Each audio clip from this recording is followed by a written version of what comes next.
오늘은 지난주에 약속드린 대로 그 구체적으로 좁은 문으로 들어가는데 애쓰라 힘쓰라 그러셨는데 뭘 해야 될지 그거를 오늘 말씀드리기로 했습니다. 우리는 제가 이제 참 좋은 두 가지 의미를 착 내포하는 그 두 가지 의미가 뭐냐면 하나는 우리에게 해당되는 거고 하는 의미는 우리가 또 해야 되는 그런 의미에 해당되는 좋은 예에 말씀드린 적이 있었는데 뭐냐면 어, 어, 17년 전에 얘기 드린 겁니다. 생명의 포옹이라고 그 인터넷에 보면 나옵니다. 생명의 포옹. 이 매사추세츠에 있는 메모리얼 병원에서 1995년에 쌍둥이가 태어났는데 5개월 며칠 만에 태어났어요. 예정일보다 12주 앞서 태어났습니다. 이름은 하나는 카일이고 하나는 브리엘이었어요. 근데 카이리는 제가 이름을 잘 기억하는 게 우리 기리의 엘레이선 왜 주여 우리를 불쌍히 여기소서 할 때는 기리에하고 스펠이 똑같아요. 이름이 카이리 키리에 주여 하는. 근데 이저 키리에는 그 진짜 5개월 며칠 만에 태어났지만 상대적으로 좀 건강했어요. 아마 이름이 주여 불쌍히 여기소서 하는 키리에라 그랬지. 근데 브리엘은 심장에 이상을 안고 태어나서 그 이제 5, 6개월, 5개월 며칠밖에 아니라 둘 다 태어나서 1개월 되기 전에 죽어가고 있었습니다. 의사들도 곧 브리엘은 죽을 거라고 그랬습니다. 근데 브리엘의 상태는 점점 나빠졌고 그 브리엘은 호흡도 안 좋고 맥박이 안 좋아서 거의 죽기 직전이었습니다. 의사들은 포기했습니다. 근데 이때 간호사 게일 카스파리안이라는 간호사가 옛날 유럽에서 그 조사나 일찍 태어난 애들을 위해서 쓰던 방법이 있는데 우리 그걸 해도 써보자 했는데 그게 캥거루 케어라는 방식이었대요.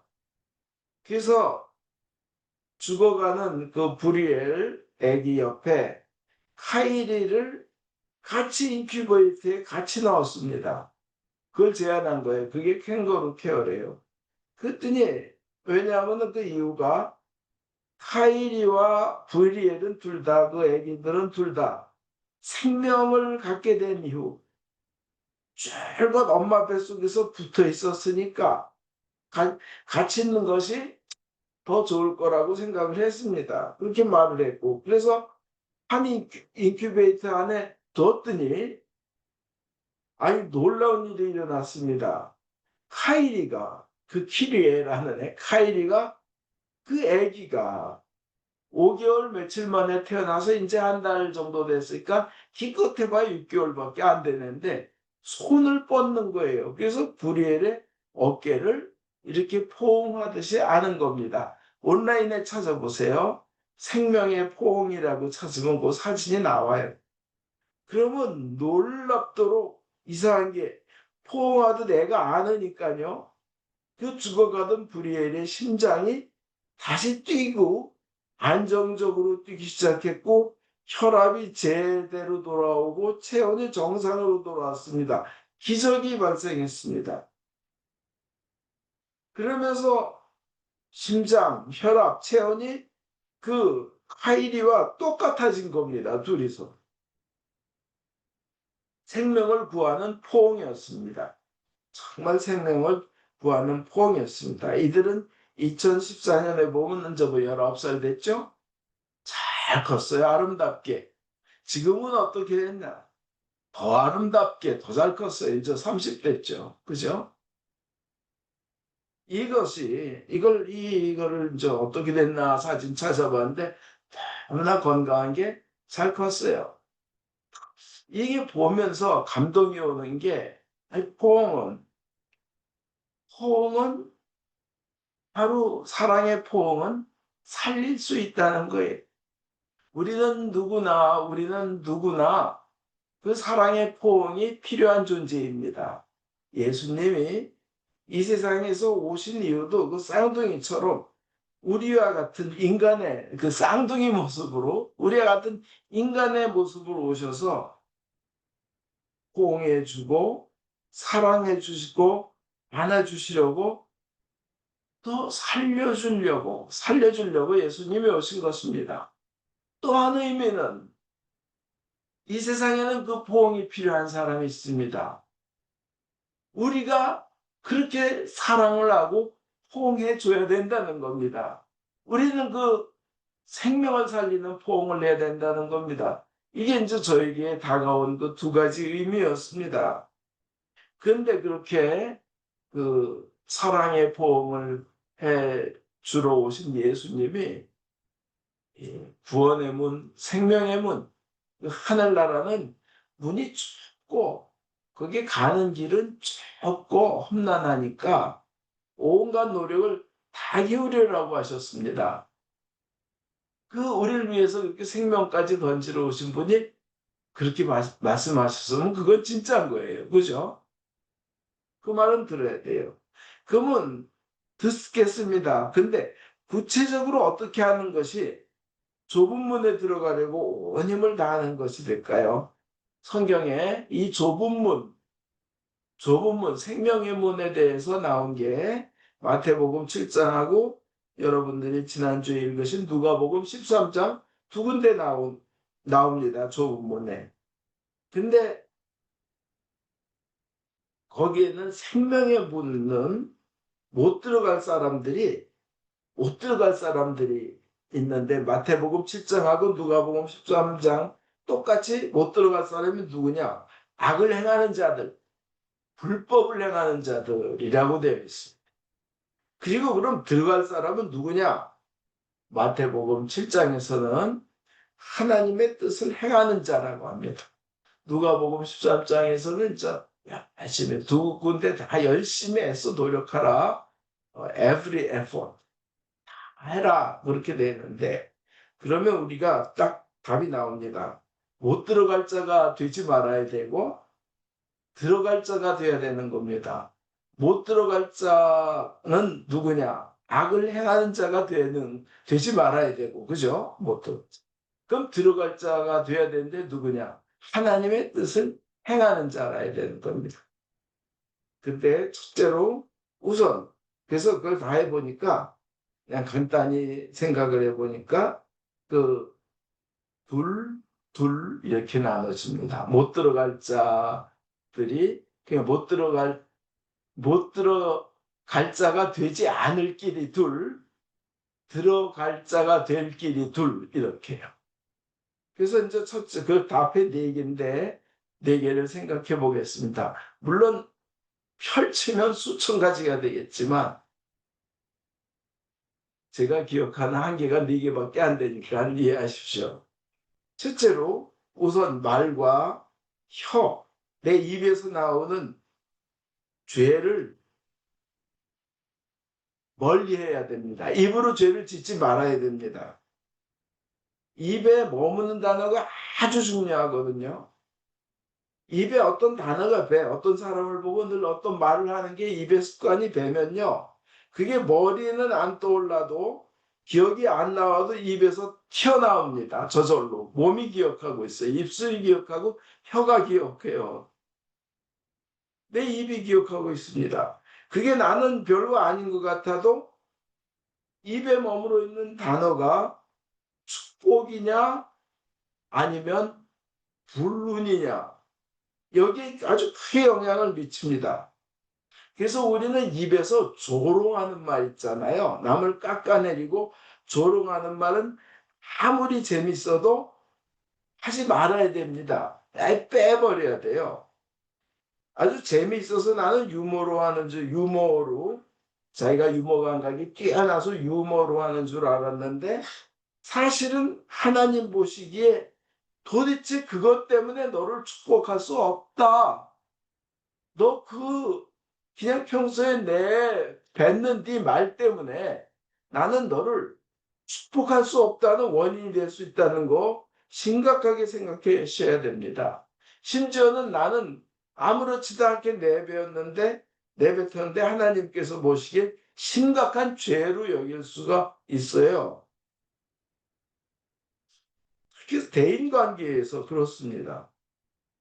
그냥 상대방을 향해 내뱉는 거 별거 아닌 것 같은데 하나님 보시기에 아주 못마땅할 수가 있습니다. 그런 것이 입에 배 있다면, 내 삶에 있다면 그것이 이상하게 축복을 막습니다. 그래서 여러분, 인생이 이상하게 꼬이고 이상하게 망하는 쪽으로 가고 막힌다면 내 입에서 나오는 말을 존중과 축복으로, 존중과 축복으로, 존경과 공경의 말과 축복으로 바꿔보십시오.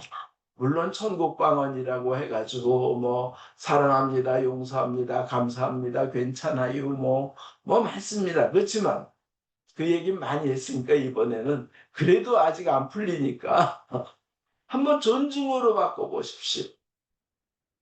내가 그러느니 콱 죽고 말지. 만약 이런 말을 내뱉었다면 하나님 바로 들으시기 때문에 그 말 하나로 인해서 여러분의 인생은 바로 막혀버릴 수 있습니다. 그런 심각한 말을 하는 거예요. 우리 하나님은 그거 다 이해하셔? 그러시지만 하나님은 성경에 분명히 말씀하십니다. 입술의 열매를 먹고 살 거라고, 내 귀에 들린 대로 해 주겠다고. 그러니까 존중과 축복으로 바꿔보십시오. 그 네 가지 중에 두 번째는 뭐냐? 행동이 죄에서 멀어져야 됩니다. 큰 손해를 봐도 죄에서 멀어져야 됩니다. 악에서 멀어져야 합니다. 죄를 떠난 생활을 해야 됩니다. 그것은 회개이죠. 두 번째 단계죠, 되게. 근데 회개하지 않으면 오늘 여러분 그 누가복음 요새 읽으시는데 누가복음 그 13장이에요. 지난주에 읽었죠. 그 나오기 그 앞에 실로암 탑이 무너질 때 18명이 깔려 죽었어요. 근데 예수님이 뭐라 그러냐면 너희들은 뭐 그들보다 죄가 없어서 안 깔려 죽은 줄 아느냐? 너희도 회개하지 않으면 똑같이 그렇게 망하게 될 것이다. 페리시할 것이다. 이렇게 회개해야 된다는 거예요. 죄에서 멀어져야 된다는 거예요. 네. 첫 번째는 말이 회개된 상태에서 축복과 존중으로 바뀌어야 되고요. 두 번째는 행동이 회개한 행동이어야 된다는 겁니다. 새롭게 하소서의 문정선이라는 조폭 출신이 그렇게 말들은 그렇게 험난한 생활을 하고 막 칼 휘두르고 그냥 어릴 때부터 조폭 생활했던 문정선이라는 사람이 너무나 선량하고 착한, 그리고 예수님의 구원, 예수님 하나님저기만 해도 감격해서 눈시울이 붉어지는 사람으로 바뀌어버린 사람의 간증이 있는데 마약을 엄청 했어요. 도박을 엄청 했어요. 또 싸움을 잘해서 이 돈 거두러 다니는 거 수군대원이었어요. 아주 그냥 폭력적이고. 근데 이분 그 말대는 도박은 그 종말은 반드시 죽음이래요. 마약도 그 결국은 죽음이래요. 인간의 힘으로 깨어날 수 없대요. 단 하나는 하나님 만나는 거, 예수님 믿는 거밖에는 길이 없더라는 거예요.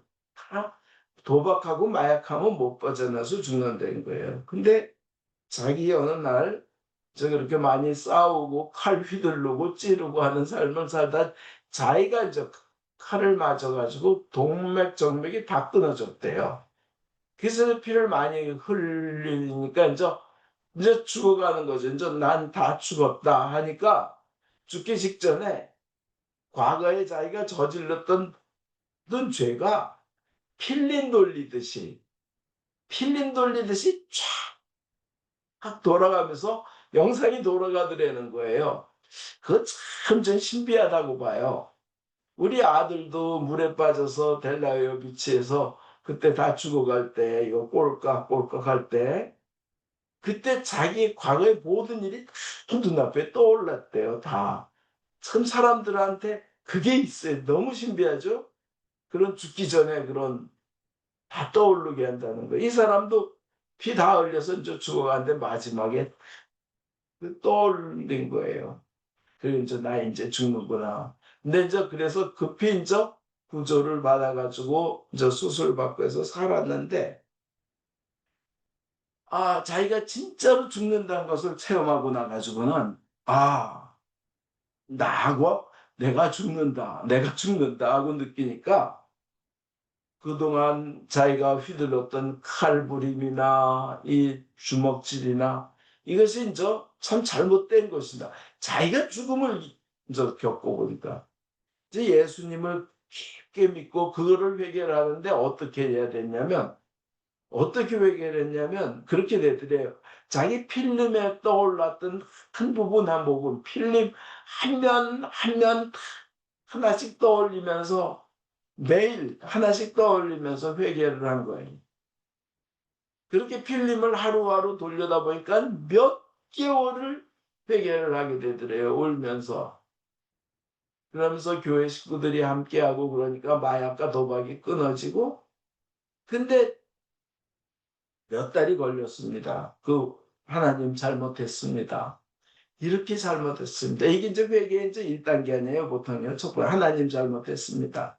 아주 철저하게 그냥 안에서부터 그냥 우러나오는 것은 진짜 그 1단계 회개랍니다. 그리고는 자기가 죄 지은 사람들, 뭐 폭력 휘둘른 사람도 있지만 마약을 하게끔 만든 사람, 도박하러 끌고 간 사람들한테 전화를 해서 잘못했다 용서해 달라고 빌었다는 겁니다. 이게 이제 보통 회개 2단계죠.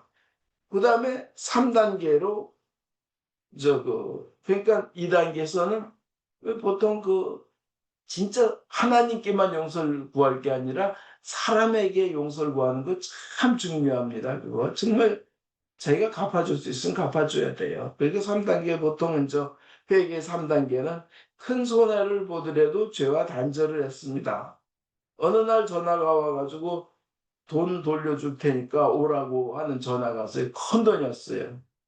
자기 부인도 큰 아주 강남의 룸사롱에 그 마담 잘 나가던 20대 마담이었는데 회계하고 전도사가 된 여자였는데 둘이서 그렇게 화려하게 돈을 쓰던 사람들이 이제 하나님만 믿고 하면서 사실 돈이 필요했지만 다시 그 돈을 받으러 가면 그 생활에 빠질 것 같아서 부인도 가지마. 히브리서 13장 5절에 이런 말이 있잖아요. 돈을 위해서 살지 말라. 돈을 사랑하지 말라.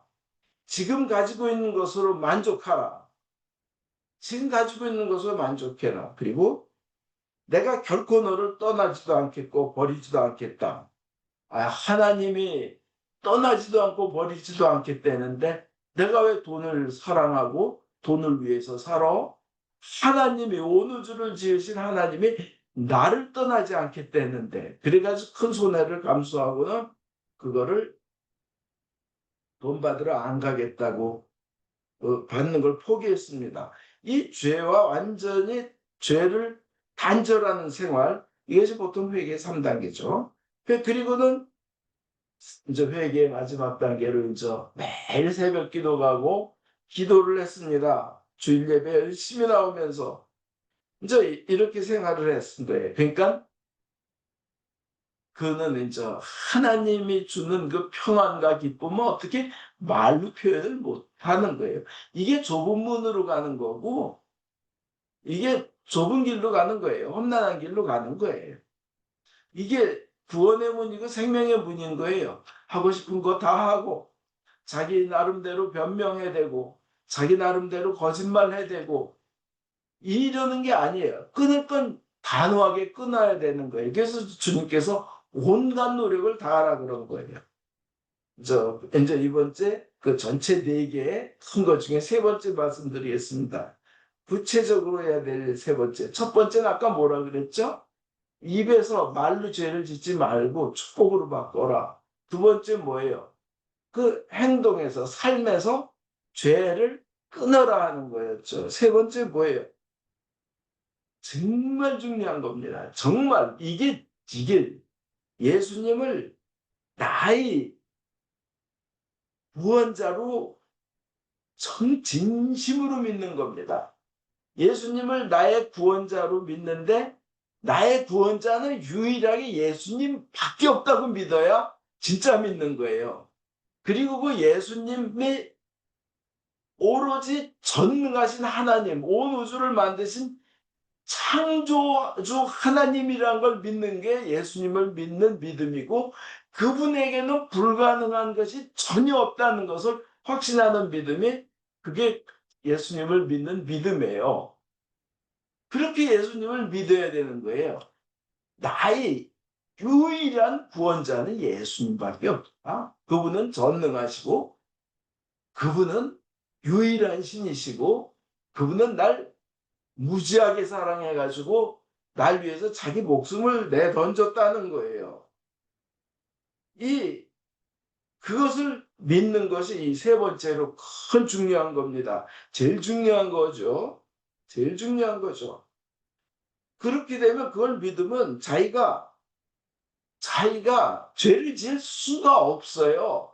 다 보고 계신데 뭐 이 순간 다 듣고 계시고, 그리고 앞날을 인도하실 분도 그분이고, 내가 좁은 문으로 들어가야 되는데 딴 거로 타협하면 그거 다 보고 계시는, 죄를 지을 수가 없는 거죠. 하나님 관점에서 봐도 그래요. 하나님 관점에서는 하나님이 자기가 가지고 있는 것 중에 가장 소중한 걸 우리를 위해서 내줬어요. 그걸 받아먹는 우리가 그 하나님이 가장 소중한 걸 내주셨는데 그걸 경홀히 한다, 무시한다, 업신여긴다.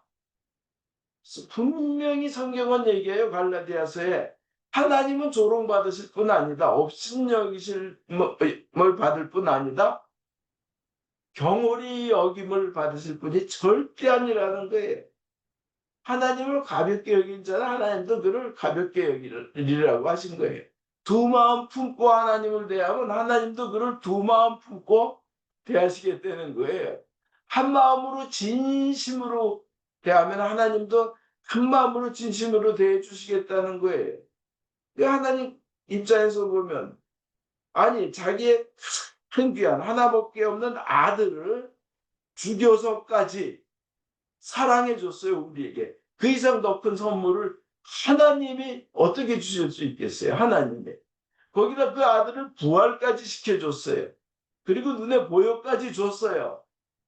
그랬는데, 그렇게까지 해줬는데, 그 하나님이 그렇게까지 줬는데, 그 아들 예수를, 그래서 하나님이 그 예수를 믿어라. 그럼 너희 진짜 그 아무리 그 좁은 문이라도 들어올 거다.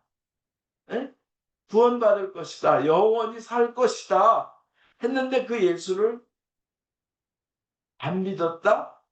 뒤로 제껴버렸다? 그거 이상 큰 죄는 없는 거예요. 우주적인 죄예요. 우주적인 죄. 선지의 가장 큰 죄예요. 하나님 입장에서 보면요, 예수님 믿지 않는 것이 참 큰 죄입니다. 그래서 그런 사람은요, 지옥 가도 할 말 없는 거예요. 그죠? 지옥 가도 자기 머리가 편하니까, 자기 머리대로 가니까, 믿음이 안 생기니까, 그죠? 그런 사람은 영원히 고통받아도 할 말이 없는 거예요. 하나님의 가장 큰 내민 손을 버려버렸으니까. 그래서 중요한 거는요, 예수님을 나의 주인으로 순수하게 받아들이고 예수님을 나의 주인으로, 구원자로 영접하는 것이 중요합니다. 그래서 열심히 교회 활동 바쁘게 하는 사람들보다 더 중요한 거는 그 사람이 얼마나 활동을 많이 하냐, 이건 중요하지 않아요. 얼마나 진심으로 믿느냐가 중요한 거예요. 그죠? 진심으로 믿지 않으면서 열심히 활동하는 사람들은 있어요. 눈에 힘 탁 주고 그냥 흠이나 찾아내려고 들고. 우리는 그래서 삶의 모든 순간에 예수님은 나의 구원자이다, 그분은 전능하시고 못하실 게 없다, 유일하신 분이시다 하고 삶의 모든 순간에 예수님을 택하는 거예요. 그런 사람은 돈이냐 예수님이냐 할 때 예수님을 택합니다. 이거 참 어려운 일인데 이게 좁은 문이에요. 좋은 일자리냐 예수님이냐 할 때 예수님을 택합니다. 이건 정말 좁은 길이에요. 험난한 길이에요. 아주 어려운 일입니다. 삶의 모든 면에서 전능하신 예수님이 나의 구원자니까 나는 예수님을 택한다. 이게 중요한 건데요. 사업하다 보면 뭐 일하다 보면 예수님을 배신하기 쉽습니다. 뒤로 미루기 쉽습니다. 근데 절대 예수님 배신하면 안 돼요. 예수님을 배신하는 일이 자기는 없다고도 생각하지만 많아요. 크리스찬이 아닌 척하고 적당히 거짓말하고 크리스찬인 거 숨기고 적당히 못된 짓하고 그거 다 순간순간 돈을 선택한 거고 예수님을 버린 거고 그리고 예수님을 배신한 겁니다. 그러나 예수님은 최우선으로 최고로 여겨지기를 원하십니다. 그러면 예수님이 여러분 그 어려움을 감내하고도 이 아까 문정선 집사처럼 예수님을 선택하시는 여러분 되시기 바랍니다. 그러면 예수님께서 말씀하십니다. 너는 나를 선택했다. 나는 그것을 보고 있었다. 나는 너를 기대했었다. 기대했다. 너는 역시 내가 믿은 대로 했다. 난 그럴 줄 알았다. 나는 널 사랑한다. 이런 말씀 여러분 들으시기를, 그런 말씀 예수님에게 들으시기를 축원드립니다. 그 다음에 이제 네 번째로 아주 또 이거 중요한 거예요. 주님 안에서 항상 기뻐하고 쉬지 말고 기도하고 범사에 감사하는 겁니다. 이게 참 좁은 문입니다. 세상에서 어떻게 늘 감사하고 기뻐하고 뭐 항상 뭐 이렇게 쉬지 않고 기도할 수 있어요? 마태복음 7장 27절에요. 하나님의 뜻을 실천하는 자라야 하늘나라에 들어간다고 하셨습니다. 그런데 성경에 하나님의 뜻을 찾아보면요. 데살로니가전서 5장 18절에 이 범사에 감사하라. 이것이 그리스도 예수 안에서 너희를 향하신 하나님의 뜻이다. 예수님을 통해서 드러낸 하나님의 뜻이라는 거예요. 그게 참 좁은 문이에요. 그죠? 모든 것에 감사하는 것이. 이게 네 가지였습니다. 그리고 마지막으로 아주 중요한 것을 덧붙이겠습니다. 여러분, 그렇게 잘하지 못하고 실패할 때가 있습니다. 그럴 때 절대 절망하지 마십시오. 절망이 죽음으로 이르는 병입니다. 그죠? 그때 실패했을 때, 순간 노력을 잘 기울이면서 하다가 어느 순간 실패했을 때, 그때 바로 회개하시기 바랍니다. 그리고 아들의 생명을 나를 위해 내오신 사랑의 하나님을 바라보시기 바랍니다. 또 자신의 생명을 나를 위해 내오신 사랑의 예수님을 부르시기 바랍니다. 사실 예수님은 오늘 13장에 이 말씀하시기 전에 좁은 문 말씀하시기 전에 천국은 겨자씨처럼 겨자씨 이렇게 하나게 커지면 수십만 배로 커지죠. 수백만 배, 뭐 수천만 배 커지죠. 그런 결실을 누리는 곳이라고 말씀하시고 누룩과 같이 조그마한 빵이 커진 것처럼 엄청나게 크게 되돌려받는 은혜를 누리는 곳으로 말씀하십니다. 우리의 이런 노력들, 몸부림을 하나님께서는 그렇게 크게 영원히 누리도록 증폭 확대해 주신다는 것이 그게 하나님의 뜻입니다. 또한 예수님은 그 말씀을 하시기 전에 비록 무화과 나무가요 포도밭에 혼자 있어요. 저 왕따죠. 무화과 나무가 포도밭에 혼자 있으면서 열매도 못 맺어요. 그러니까 주인이 잘라버리려고 그러니까 그게 농장 지기가 제가 저 밑에 뿌리도 좀 더 파고 좋은 영양도 주고 북돋아 보겠습니다 하고 더 살 기회를 잘라버리지 않고 준다 이런 말씀을 예수님 말씀하셨어요. 그게 바로 그 좋으신 예수님의 우리에게 희망을 갖고 끝까지 절망하지 말고 끝까지 좋으신 하나님을 바라보라는 겁니다. 제가 이걸 꼭 덧붙이고 싶습니다. 우리가 완벽히 성화돼서 살 수 있지 못합니다. 구약이나 신약의 위인들 보면 얼마나 큰 죄인들이, 심한 죄인들이 은혜 받고 용서받고 은혜 받았는지, 그래서 성경의 위인이 되었는지 다 나타나고 있는 거 아닙니까? 성경이 얘기하지 않습니까? 그때 완벽히 우리가 잘해내지 못하고 실패했을 때 주님을 바라보며 죽게 나오면 도와주신다는 겁니다. 그래서 이 좁은 문에 대해서 설명이 있는 마태복음 7장에도 찾으라, 구하라, 두드리라 하시면서 구하는 자에게요. 전갈이나 뱀이나 돌 안 주고 가장 좋은 것, 성령. 하나님의 능력이 성령이에요. 성령님, 그냥 그 하나님의 성령님을 주신다는 거였어요. 그래서 우리의 부족함을 그때마다 솔직히 고백하고, 주님, 저는 아무것도 아닙니다.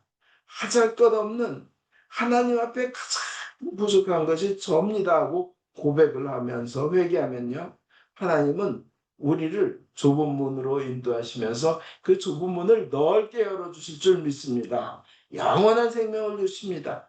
그래서 우리는 삽니다. 영원토록 삽니다. 그렇게 살도록 보여주신 게 오늘 복음의 의미입니다. 좁은 문으로 들어가기를 힘써라 하는 문입니다. 우리가 그리고 끝까지 주님을 믿을 수 있다는 겁니다. 그래서 도스토예프스키가 그 사형 선고를 받고 죽기 직전에 사형 집행 5분 전에 살아나서 얼마나 삶이 소중한지를 체험했는데, 그는 이런 말을 했습니다. 저도 똑같이 공감을 하는 참 기가 막힌 말인데, 누가 예수가 진리가 아님을 증명한다 하더라도 나는 진리보다는 예수와 살고 싶어. 우리 그 좋은 예수님을 사랑하며 살기를 주 예수 그리스도 이름으로 축원드립니다. 아멘.